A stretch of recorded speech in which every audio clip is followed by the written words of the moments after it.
continuación, quisiera invitar al doctor Giuliano Borda a presentar el tema de la evaluación preoperatoria en tiempo de pandemia. El doctor Giuliano Borda es cirujano general, jefe de la Universidad de Santa María de Arequipa, jefe de departamento de cirugía del Hospital Cayetano Heredia, profesor de cirugía y epidemiología clínica de la Universidad Peruana Cayetano Heredia, presidente actual de la Sociedad de Cirujanos Generales del Perú y fellow del Colegio Americano de Cirujanos. Doctor Borda, adelante, por favor.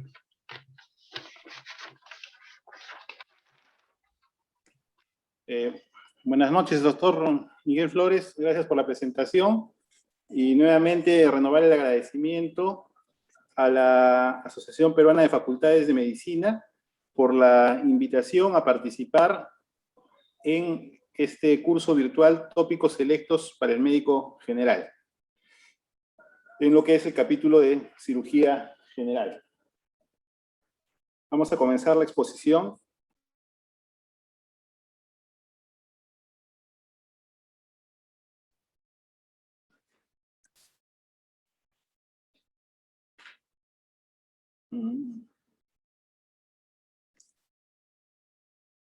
En diciembre del 2019, en Wuhan, China, se reportaron los casos de neumonía de etiología desconocida.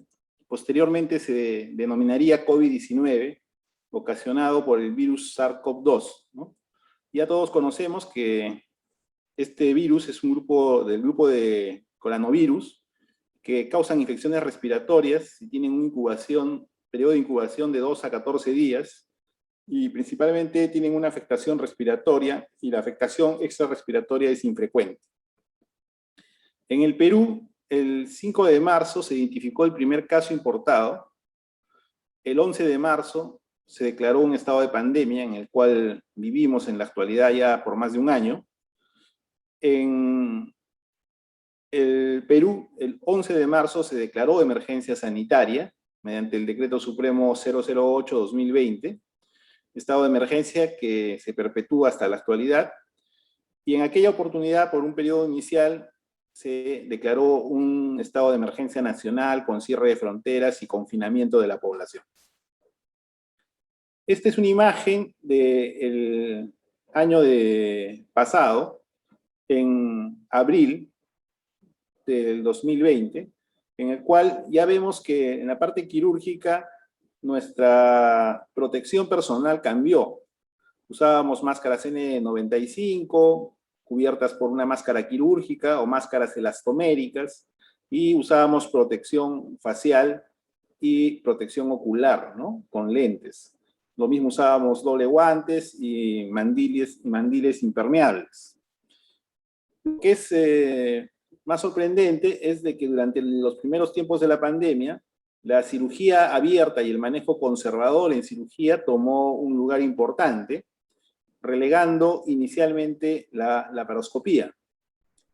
Esta es una foto que tomamos hace una semana, operando un paciente de una apendicitis aguda, portador de COVID, ¿no? Inclusive la foto es tomada fuera de sala de operaciones por la circulante que estaba externamente a la sala de operaciones, porque como bien saben, se trata de reducir el contacto tanto de objetos animados como inanimados en sala de operaciones.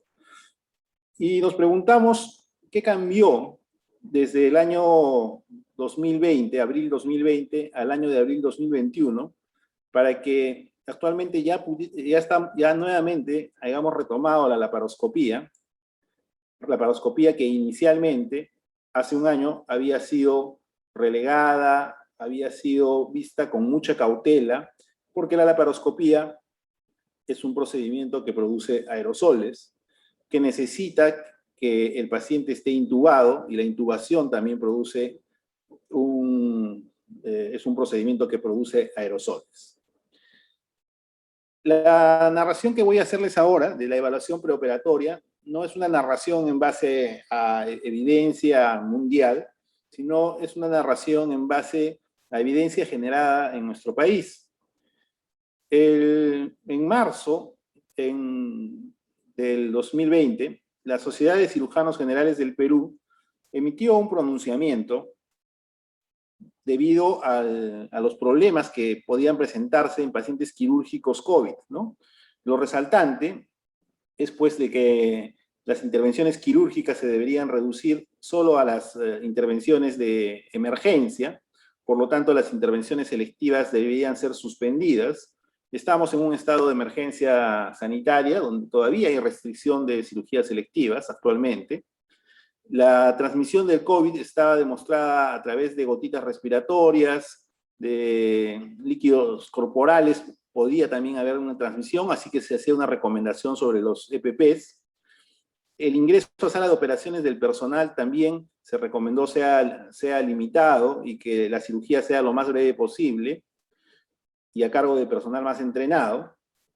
Y que en los casos de los pacientes con COVID-19 deberíamos tener un equipo de protección ideal, ¿no? Usando gorra, mascarilla N95, gafas, protector facial, bata impermeable.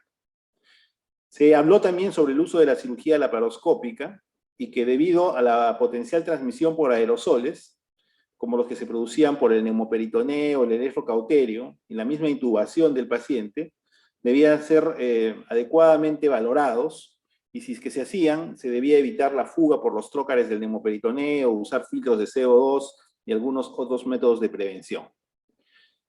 La atención en los tópicos de cirugía debía ser realizada bajo estrictas medidas de protección personal y es que se dio mucha importancia, pues, más de la que ya se daba a lo que era lavado de manos y protección del personal. Y miren, esto fue bastante temprano, el 23 de marzo del 2020. Un mes después se hizo un webinar donde se hablaron sobre lo que era el estado del abordaje laparoscópica, el manejo de la urgencia quirúrgica, la cirugía oncológica, en una reunión conjunta con la Asociación Española de Cirujanos, que es una de las asociaciones que más importancia le ha dado al COVID y al manejo quirúrgico del COVID, y que inclusive tienen en su página web un espacio especial para este tipo de literatura de acceso libre. La Sociedad de Cirugía Laparoscópica Peruana también emitió unas recomendaciones mediante una guía clínica, y esta guía de recomendaciones pues hablaba en lo que era el manejo de la cirugía de urgencia, de emergencia. Las cirugías selectivas estaban suspendidas, en establecer 5 puntos esenciales, ¿no? Analizar los recursos de la institución, establecer el diagnóstico correcto. Si vamos a operar a un paciente con COVID, no nos podemos equivocar en el diagnóstico. Y luego, usar las pruebas que estuviesen disponibles. En aquel entonces, la limitación al acceso a las pruebas moleculares era bastante, a la tomografía. Creo que en las instituciones todos disponíamos de la prueba rápida que se hacía por capilaridad, ¿no? Por un sangre capilar. Se sugirió también establecer protocolos y guías y flujos institucionales, porque cada institución es diferente, y se propuso establecer un manejo individualizado por cada patología de emergencia, ¿no? Acá un ejemplo, ¿no? Por ejemplo, creo que todos sabemos que la apendicitis aguda, no complicada, el manejo es quirúrgico. Sin embargo, dada la contingencia de la pandemia, se propuso a nivel de bastantes guías a nivel mundial la posibilidad de dar un manejo médico para evitar exponer al personal de salud a aerosoles, a exponer a intubación, exponerlo a un paciente que pudiese ser manejado médicamente, evitarle la cirugía. La apendicitis con peritonitis definitivamente es quirúrgica, eso no cambió, y los plastones apendiculares siguieron siendo de manejo médico. Se tocó varios temas, ¿no? Colecistitis, apendicitis, abscesos, todo lo que era la emergencia.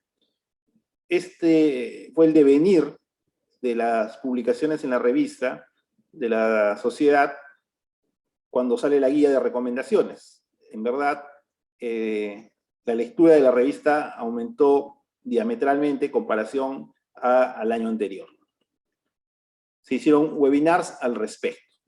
Entonces, estas 2 recomendaciones dadas por instituciones societarias, académicas de nuestro país, fueron recomendaciones para que cada uno pudiese aplicarlas en su institución. Nosotros trabajamos en el Hospital Cayetano Heredia, y en el Hospital Cayetano Heredia pensamos que la evaluación preoperatoria no solo se restringe o debemos entender por evaluación preoperatoria a los exámenes preoperatorios que debemos pedir, sino se debe entender por la evaluación preoperatoria de un paciente COVID o no COVID en tiempo de pandemia a todo el flujo de medidas de protección que están orientadas a salvaguardar la vida del personal de salud, la vida de los cirujanos, la vida de las enfermeras, la vida del personal que trabaja en la sala de operaciones y también salvaguardar la vida del paciente. En ese sentido, dentro de la evaluación preoperatoria creemos conveniente mencionar 7 puntos. Primero, una organización asistencial que garantice un adecuado tratamiento y ubicación del personal y de los pacientes con COVID. El aislamiento del personal vulnerable, no podemos exponer al personal vulnerable a hacer evaluaciones preoperatorias de pacientes con COVID. Para hacer la evaluación preoperatoria, establecer equipos de protección adecuados, establecer flujos adecuados, flujogramas institucionales, usar las pruebas diagnósticas adecuadas de acuerdo a la disponibilidad de las mismas y determinar el estatus COVID del paciente, ¿no? Ya sea que el paciente no tenga COVID, que esté en un COVID activo, contagioso, o que esté en una secuela post-COVID o esté en un estatus post-COVID.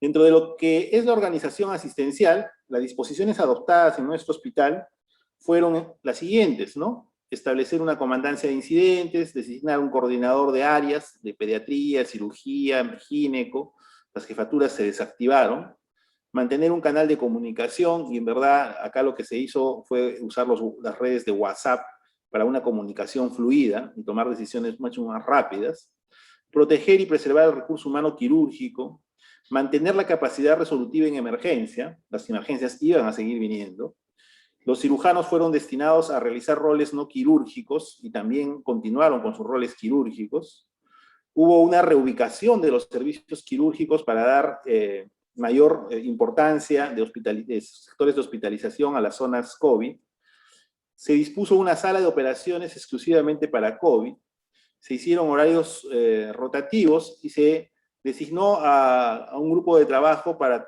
la realización de protocolos y trabajos de investigación. El día 16 de marzo, como dice acá en la esquina, la emergencia nacional fue el 15 de marzo, se estableció un sistema de comandante de incidencia, que es un sistema de respuesta a desastres. Los sistemas de comandante de incidencias están designados para terremotos, para incendios, para desastres naturales. Este era un desastre biológico y el hospital, en su oficina encargada para lo que es manejo de desastres, tenían algoritmos para este tipo de desastres, ¿no? Desastres naturales, desastres, terremotos, incendios, o desastres de accidentes de tránsito, ¿no? Y adoptaron uno de esos subprogramas a este desastre biológico, en el cual la línea es mucho más vertical, donde las órdenes no se cuestionan, se pueden discutir, pero al final se cumplen, y eso fue lo que agilizó y facilitó la toma de decisiones para el manejo de personal, de recursos y de lugares dentro del hospital.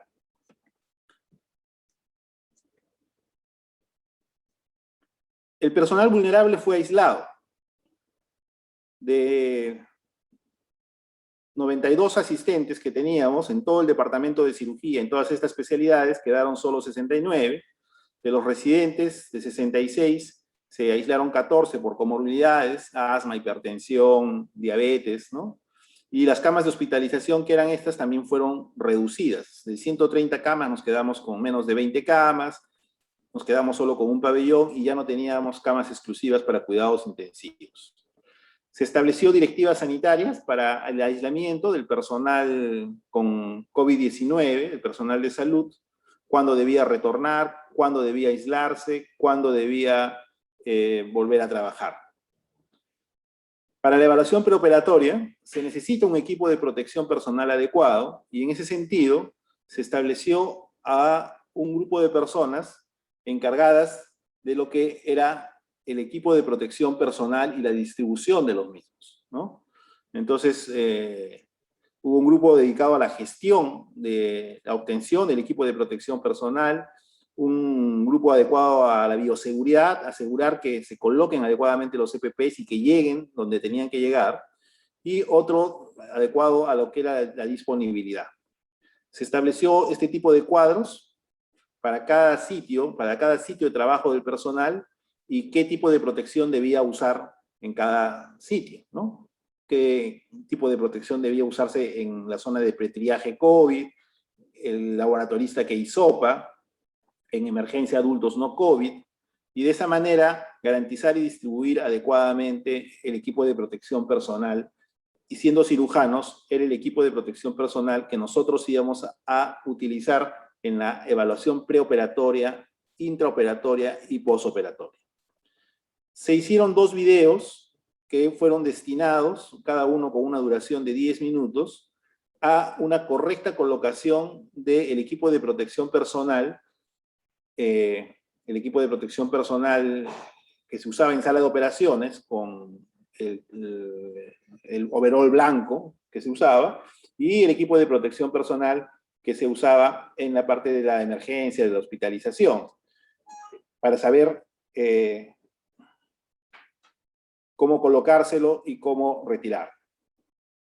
Esta colocación de equipos de protección personal fueron en base a las recomendaciones del Colegio Americano de Cirujanos, emitidas el 30 de marzo de 2020, y a la recomendación de los equipos de protección personal sugeridos por los españoles. Cabe resaltar que el overol blanco que nosotros hemos visto se ha usado, y nosotros lo hemos usado bastante, en las recomendaciones internacionales no estaba considerado, ¿no? Era un virus respiratorio.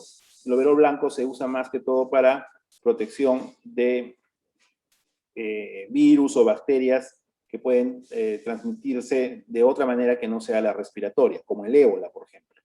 Estas son unas imágenes del equipo de protección personal usado hace un año en el área de triaje y pretriaje, donde se definía si el paciente era COVID o no COVID. El equipo de protección personal usado en sala de operaciones COVID. Esta es una imagen de la primera cirugía COVID que se hizo en el hospital, en una sala de operaciones que hasta la actualidad funciona exclusivamente para COVID y está en un pabellón diferenciado de las zonas no COVID. Este es el equipo de protección personal que se utiliza en los pisos de hospitalización COVID, y este es el equipo de protección personal que se usa en los pisos no COVID. Esta es una imagen de uno de nuestros residentes realizando una curación en un piso COVID, ¿no? A un paciente COVID. Esta es una imagen de nuestro hospital antes de la pandemia. Teníamos 3 pisos. En el primer piso estábamos ubicados nosotros, cirugía B y cirugía A, cirugía general de abdomen, cirugía de especialidades. En el segundo piso estaba ubicado el pabellón de medicina, y en el tercer piso estaba ubicado lo que es obstetricia y ginecología. En el primer piso, sala de operaciones central, pediatría en el segundo piso, y sala de partos en el tercer piso, cada uno de sus pisos con sus UCIs, un pabellón de 3 pisos de traumatología, con su sala de operaciones de traumatología, el servicio de emergencia en esta zona, una unidad oncológica donde dan quimioterapias, un centro juvenil deportivo y la zona de consultorios al frente del hospital. ¿Qué pasó? Y al costado hay que mencionar que teníamos un hospital de salud mental bastante grande, tan grande como el Hospital Cayetano. ¿Qué pasó cuando vino la pandemia y pasaron las semanas y meses y hubo necesidad? Todas las zonas verdes y que se convirtieron a rojo fueron convertidas en pisos COVID. Nuestro piso de cirugía de abdomen es un piso COVID hasta la actualidad. Nuestro piso de cirugía de especialidades es un piso COVID hasta la actualidad. Nuestros pisos de traumatología, la mitad son pisos COVID. En algún momento los 3 pisos fueron COVID. La sala de operaciones de traumatología actualmente es exclusiva para COVID. El servicio de emergencia fue destinado a zonas COVID y nosotros tuvimos que migrar hacia la unidad oncológica, y la unidad oncológica pasó al Hospital Noguchi. Lo mismo que los pisos de cirugía B, cirugía A y traumatología pasamos al Hospital Noguchi. Y la distribución fue de la siguiente manera. La unidad oncológica fue emergencia, la sala de operaciones de traumato fue sala de operaciones COVID, La sala de operaciones central siguió siendo sala de operaciones central.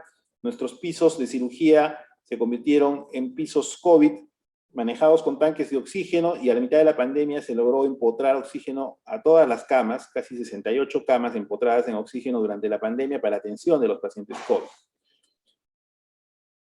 La zona no COVID pasó al Hospital Noguchi, actualmente estamos ahí. Se estableció una zona de pretriaje, en donde se atiende inicialmente a los pacientes, y posteriormente el gobierno construyó un hospital modular con 30 camas de cuidados intensivos y 60 camas y 70 camas de no UCIs para pacientes COVID en la zona del estacionamiento, de uno de los estacionamientos del hospital. Como servicio, como departamento, elaboramos unas directivas, unas recomendaciones, con el objeto de normar nuestro funcionamiento en lo que era la evaluación preoperatoria y posoperatoria, sobre todo en lo que era evaluación preoperatoria e intraoperatoria. Esto fue en base a las recomendaciones de los españoles, que inclusive ellos definían los estados de alerta. En el momento que se hizo estas recomendaciones, estábamos en alerta 4 en el hospital, o sea, el 50-75% de los pacientes del hospital eran COVID. Nuevamente, las fotos de la zona de triaje, la zona de sala de operaciones, y este es el flujograma que se estableció en aquella oportunidad, hace más de un año, ¿no? Cuando un paciente llegaba por emergencia, si no necesitaba cirugía de emergencia, se iba a su casa. Si necesitaba cirugía de emergencia, se comenzaba a preguntar si el paciente era COVID, se hacía pruebas rápidas, era lo que disponíamos en ese momento. Las pruebas moleculares tardaban mucho, el tomógrafo no era utilizado con frecuencia para determinar COVID o no COVID, y de acuerdo a eso, el paciente se orientaba hacia una cirugía, hacia un manejo conservador o hacia un piso COVID o no COVID. Toda esta organización fue plasmada en un documento que fue enviada a la Asociación Española de Cirujanos, y actualmente ese documento está colgado en la página web de la Asociación Española de Cirujanos como documento de consulta. Para nosotros fue un aliciente que la Asociación Española de Cirujanos tomara nuestro documento de organización para ser publicado en su página web en la parte de enlaces de interés. Este documento relata la organización que hubo en los 4 primeros meses de la pandemia en el Hospital Cayetano. Y actualmente ya tenemos este flujograma, que es mucho más sencillo. Cuando el paciente llega a la emergencia, pueden haber estas posibilidades, ¿no? No necesita cirugía, se va de alta. Si se decide hospitalizar, al paciente se le hace una prueba antigénica. Si la prueba antigénica es reactiva, el paciente pasa a una área COVID de hospitalización, y si necesita cirugía, a una sala de operaciones COVID. Si el paciente, la prueba antigénica es no reactiva y necesita una cirugía de emergencia, pasará a una sala de operaciones no COVID, en sala central. Y si se hospitaliza porque no necesita una cirugía de emergencia, el paciente pasa a una área de hospitalización COVID, donde se le hace una prueba molecular que sale a los 3 o 4 días, y en base a eso se decide su destino final. Y ese es el flujograma que más o menos usamos en toda nuestra evaluación preoperatoria actual. De esa manera, de marzo del 2020 al 2021, la sala de operaciones COVID ha logrado manejar este número de pacientes, más de 600, y cirugía general, bueno, Las Palmas se las lleva ginecología, obstetricia, y cirugía general tiene alrededor de más de 100 pacientes operados en todo este tiempo con el diagnóstico de COVID. Todas las especialidades también han tenido algún número de pacientes manejados con COVID, ¿no? Tórax, neurocirugía, cirugía pediátrica, cabeza y cuello. Esta es la manera como se han comportado los pacientes COVID a lo largo de estos 12 meses quirúrgicos, ¿no? Hubo una ola entre junio y julio, y actualmente tenemos poca incidencia de pacientes COVID operados por el departamento de cirugía.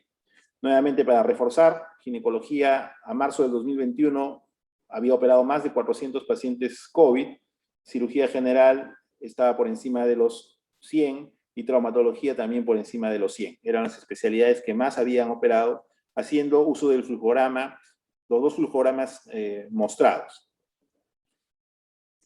Hace una semana, en base a que disponemos nuevamente de otro tipo de pruebas, ya no disponemos de pruebas rápidas, la prueba molecular es más, se obtiene con más rapidez cuando se envía al Instituto Nacional de Salud, y ahora disponemos de pruebas antigénicas. La Oficina de Epidemiología sacó este documento, aprobado con esta resolución directoral, sobre recomendaciones para el uso e interpretación de pruebas diagnósticas para SARS-CoV-2. Y ellos se basaron en las recomendaciones de la Sociedad Americana de Enfermedades Infecciosas, ITSA publica 17 recomendaciones con respecto al diagnóstico COVID, ¿no? Concluyendo que el acceso universal a pruebas precisas de SARS-CoV-2 es fundamental para la atención del paciente, la prevención de infecciones hospitalarias y la respuesta pública a la pandemia COVID.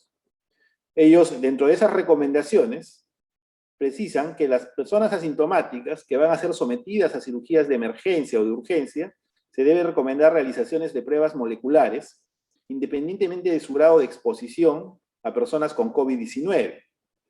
Pero lo que recomiendan es que el resultado de esta prueba sea máximo de 72 horas antes de la cirugía. Esto en escenarios ideales. Pero en nuestro hospital, en nuestra realidad, las pruebas moleculares se toman en el hospital, van al Instituto Nacional de Salud y tardan más o menos un tiempo entre 48 a 120 horas desde la muestra. Las pruebas antigénicas son realizadas in situ, demoran 15 a 20 minutos, ¿no? Y son procesadas en el sitio de atención. Y las pruebas serológicas han sido dejadas de lado por su baja sensibilidad y especificidad usadas al inicio de la pandemia. Y actualmente manejamos, de acuerdo a esta directiva, estos dos flujogramas. Hemos clasificado arbitrariamente las cirugías en cirugías de emergencia y en cirugías de urgencia. La norma en estado de emergencia suspende las cirugías selectivas. No podemos operar cirugías selectivas. Entonces entendemos por cirugía de emergencia, y así lo pone el documento, toda aquella cirugía que tiene que ser resuelta en forma inmediata o que el paciente debe estar en sala antes de las 24 horas. Por lo tanto, el paciente que llega al servicio de cirugía de emergencia, se le hace un test antigénico. Si este sale positivo, pasa a SOP-COVID y de ahí pasa a hospitalización COVID. Si tiene un test antigénico negativo, el paciente pasa a una sala de operaciones no COVID y en el postoperatorio pasa a una hospitalización no COVID donde se le hace una prueba molecular. Si el paciente, este es por ejemplo el caso de una peritonitis, de un trauma, ¿no? De una cesárea con sufrimiento fetal, es una cirugía de emergencia. En cirugías de urgencia, una pancreatitis biliar, que llega, se enfría y tiene que operarse la vesícula 5 o 7 días después. Lo que se hace es, el paciente se le hace un test antigénico, si sale positivo, pasa a hospitalización COVID y ahí se tendrá que esperar el alta epidemiológica para operarlo, salvo que se convierta en emergencia. Y si sale el test antigénico negativo, el paciente pasa a una hospitalización no COVID, y en hospitalización no COVID se le solicita la prueba molecular 3 o 4 días antes de que se planee realizar la cirugía, para entrar con la tranquilidad de que el paciente tiene una prueba molecular negativa. Y a eso se han restringido nuestros dos flujogramas actuales, normados por una resolución directoral. Con eso creo que está claro que la intención de la gestión, de las jefaturas, ha sido proteger al personal en lo que es el contagio de COVID.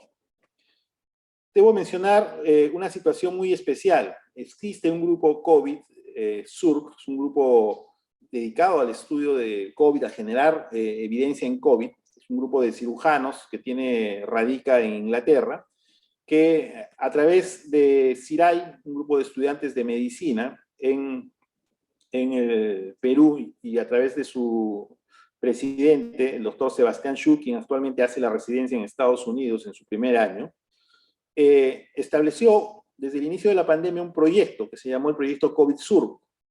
La idea era, mediante estudios observacionales, generar evidencia para la toma de decisiones en pacientes sometidos a cirugía. Participaron 17 hospitales del Perú, participaron en verdad 116 hospitales de todo el mundo, pero de estas ciudades, ¿no? Lima, Trujillo, Arequipa, Piura, Huánuco, Loroya. Algún mapa que ve la colaboración de estos países, de estos hospitales. Y el primer trabajo que sacó este grupo y que recopilaba información de Asia y de Europa. En este trabajo solo se recopiló alguna información del Paraguay, ¿no? Hablaba sobre la mortalidad de los pacientes COVID. Y la mortalidad de los pacientes COVID en este trabajo, paciente COVID que se operaba, se pensaba que era 1 cada 4 pacientes podía fallecer. Entonces, es por eso que se tomó, pues, decisiones como tratar de las patologías quirúrgicas para no exponer al paciente a la mortalidad. Si podían ser manejadas conservadoramente, manejarlas conservadoramente, ¿no? Una colecistitis aguda, que normalmente se opera y podía ser enfriada. Sin embargo, el trabajo más importante, que salió publicado en el año de febrero de este año, en febrero del 2021, en la revista Anestesia, fue generado, pues, en base a una cohorte inmensa, con 116 hospitales, con más de casi 300.000 pacientes en el mundo, y habla sobre el tiempo ideal para operar al paciente con infección COVID. Entonces ellos recopilaron 2 grupos de pacientes en el mes de octubre del 2020, un grupo de pacientes que no tenía COVID, operados de emergencia, y un grupo que tenía COVID. Y vieron la mortalidad del grupo no COVID, y la mortalidad no llegaba a más del 1.5% de los no COVID. Y cuando compararon con la mortalidad del grupo que era COVID, era 3 o 4 veces más elevada que el grupo que no tenía la enfermedad.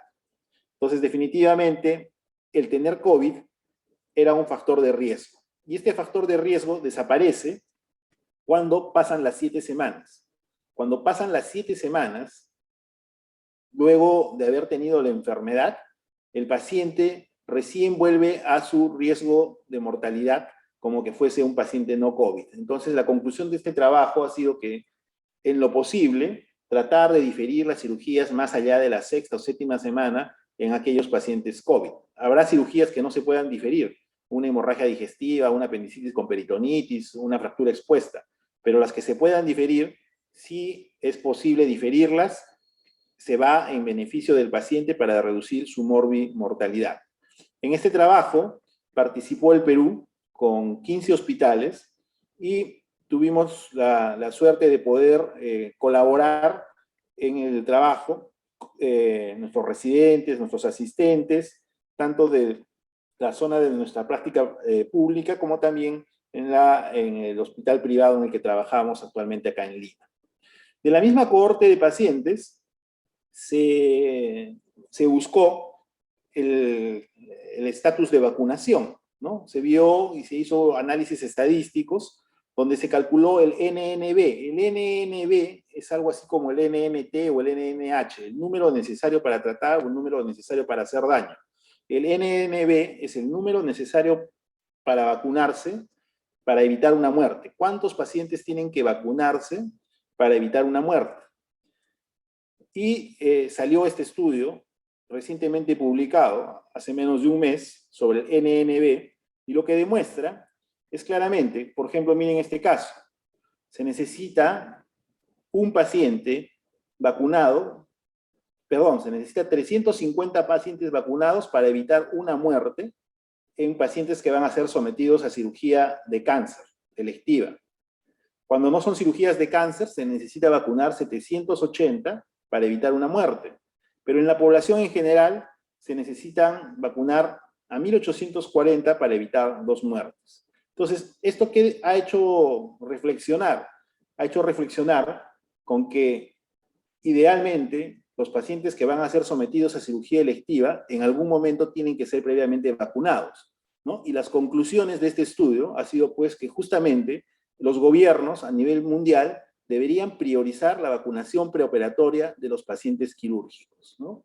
Y como se dan cuenta, este grupo viene generando evidencia para proteger al cirujano, para proteger al paciente también, tal como estos 2 estudios que demuestran el NNB y demuestran que el paciente con COVID debe ser operado 7 semanas después de su enfermedad.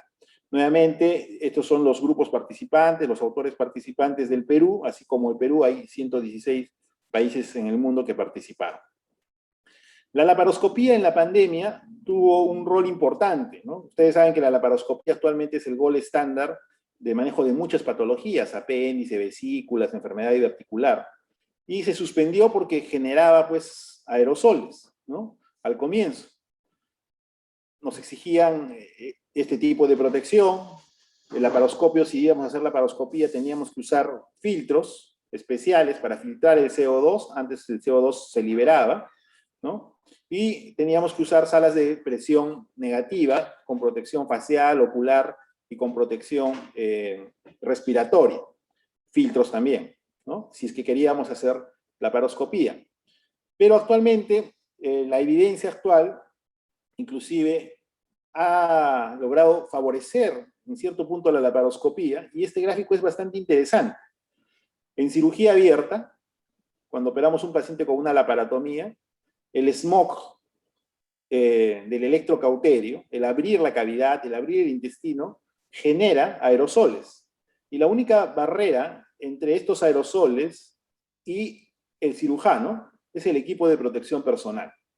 En cambio, cuando hacemos laparoscopía, existen más barreras. Existe un contenimiento abdominal porque los aerosoles se quedan dentro del abdomen. Esto nos faculta la posibilidad de usar filtración, o sea, antes de evacuar estos aerosoles, filtrarlos, ¿no? Y crea un circuito cerrado que no lo tiene la cirugía abierta. Pareciera ser que actualmente la cirugía laparoscópica podría protegernos más de contagiarnos del COVID que la cirugía abierta.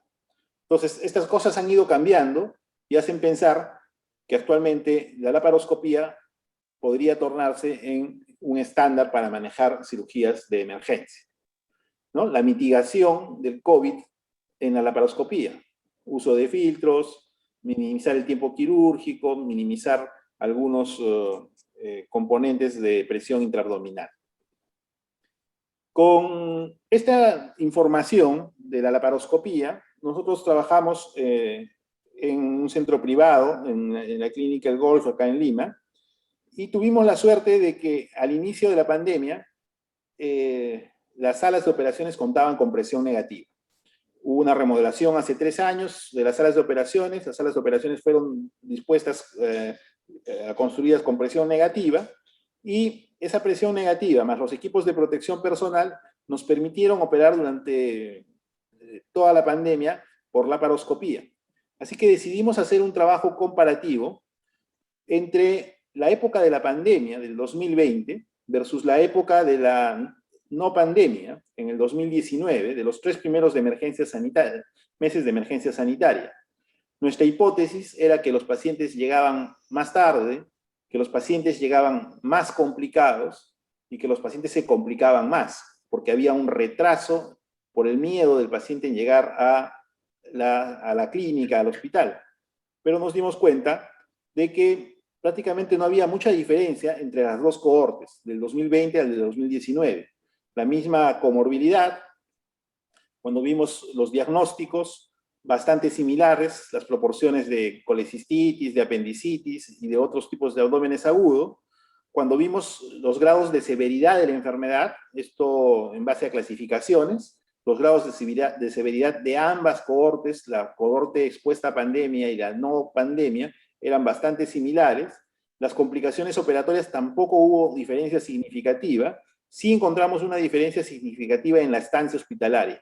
Actualmente los pacientes se quedan más tiempo por algún motivo, por los estudios preoperatorios o por la estancia postoperatoria, se quedan más tiempo que antes de la pandemia. Y este es un caso bastante interesante, operado pues en abril, mayo del 2020, cuando se contraindicaba la laparoscopía, cuando se contraindicaba la endoscopía, paciente que llega con una hernia diafragmática encarcerada, con desviación de la tráquea. Lo que se hace es un procedimiento endoscópico para descomprimir el estómago, y posteriormente se entra, horas después, una vez descomprimido el estómago, a reducir la hernia diafragmática y a nuevamente permitir una reexpansión del pulmón.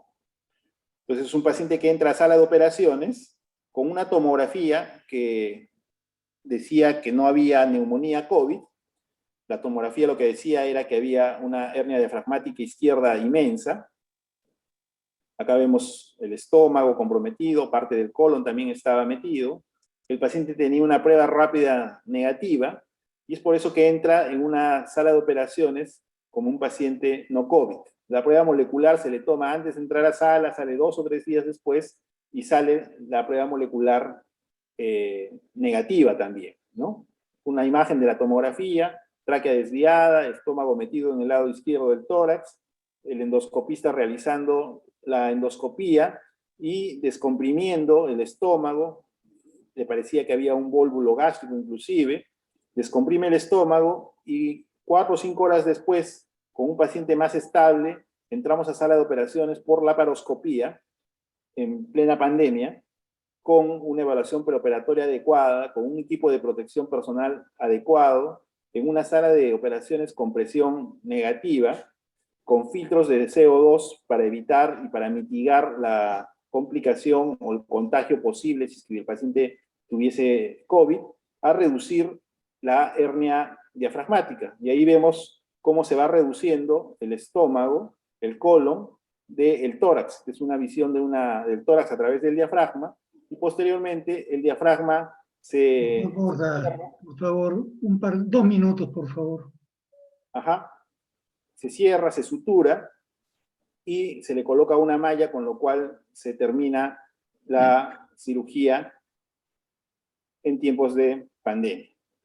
Esa hernia diafragmática queda totalmente cerrada y posteriormente se le coloca una malla de contacto visceral para evitar que esa hernia recurra o recidiva. El impacto, solo unas palabras, ya que estamos en ASPEFAN, unas palabras sobre el impacto que ha tenido en la docencia. Nosotros tenemos alumnos de pregrado y de posgrado, y vemos que ahora nuestros alumnos de pregrado todavía no pueden asistir a los hospitales, porque estamos pues en alerta 3, en alerta 4, sería exponerlos, y actualmente nuestras clases, nuestros exámenes son a través del Zoom. Tiene sus ventajas, tiene sus desventajas, es lo que nos ha tocado vivir, y yo creo que tenemos que seguir capacitándonos. En la parte del posgrado, nuestros residentes tienen menos posibilidad de entrar a salas de operaciones selectivas, operan más cirugías de emergencia, hemos tenido que implementar en el hospital modelos de simulación para que ellos, este es un ambiente que queda al lado de la jefatura del departamento, en la cual hay 3 laparoscopios de simulación, donde los residentes por las tardes realizan sus ejercicios, suturas de simulación, para que no perjudicarlos en la adquisición de sus competencias quirúrgicas.